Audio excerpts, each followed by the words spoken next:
Bonjour Francis Valin. Bonjour. Merci d'être en direct avec nous. Vous êtes le président de SOS Méditerranée France. Quelles sont les toutes dernières nouvelles en provenance de l'Aquarius ? Eh bien, écoutez, la situation n'a pas évolué depuis hier soir. Nous sommes en attente d'instructions.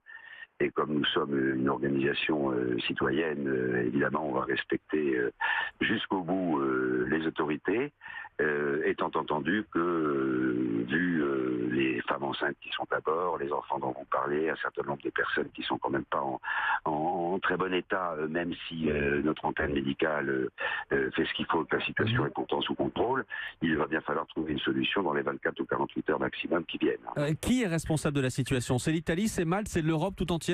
Non, alors au niveau juridique, je corrige un tout petit peu ce que disait tout à l'heure votre Isabelle correspondante. Aurier-Roussel. L'Italie est effectivement, comme elle a coordonné les opérations, est responsable de trouver un safe port, un port sûr selon le droit international, mais elle peut tout à fait essayer c'est un port sûr, où qu'il soit. Donc on pas peut forcément penser, en Italie. Non, pas forcément en Italie. On peut penser effectivement que, comme vous l'avez dit d'ailleurs, à l'heure actuelle, le gouvernement italien cherche à mettre l'Europe devant ses responsabilités. Et à ce sujet-là, d'ailleurs, j'ai une chose à dire. Autant je ne comprends pas les comportements extrêmes, d'où qu'ils viennent, y compris d'un gouvernement consistant à nous assimiler nous-mêmes à des passeurs, à des criminels, etc. Ce qui est effectivement inacceptable. Et puis, n'oublions pas, on parle toujours d'identité européenne, ils en parlent, c'est aussi nos valeurs. Si on les bafoue en n'ayant pas un minimum d'humanité, il est évident qu'on la perdra, cette identité. Mais d'un autre côté, il est tout à fait exact que les Italiens, qui ne sont pas un pays traditionnellement opposé aux migrants, au contraire, ils ont fait une énorme opération Mare Nostrum en 2014, où ils en ont sauvé 150 000. Ils ont arrêté sous pression de l'Europe, qui disait vous faites un appel d'air puisqu'il y a des bateaux, ça attire les réfugiés. En fait, quand ça s'est arrêté, on a vu que les flux continuaient, que seul le nombre de morts explosait.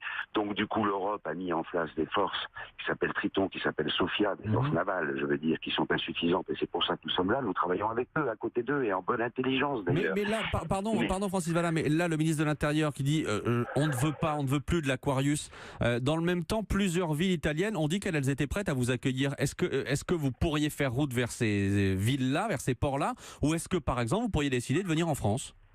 Mais écoutez, je vais vous dire, nous on ira d'abord vers n'importe quel port prêt à nous accueillir et pour lequel les autorités nous laisseront aller. Donc effectivement vers ces villes italiennes, parce que nous sommes un peu comme je vous le disais tout à l'heure, dans l'urgence. La France est très loin, mais dans d'autres circonstances où on aurait du temps, etc., je considérerais comme absolument pas choquant que la France prenne sa part.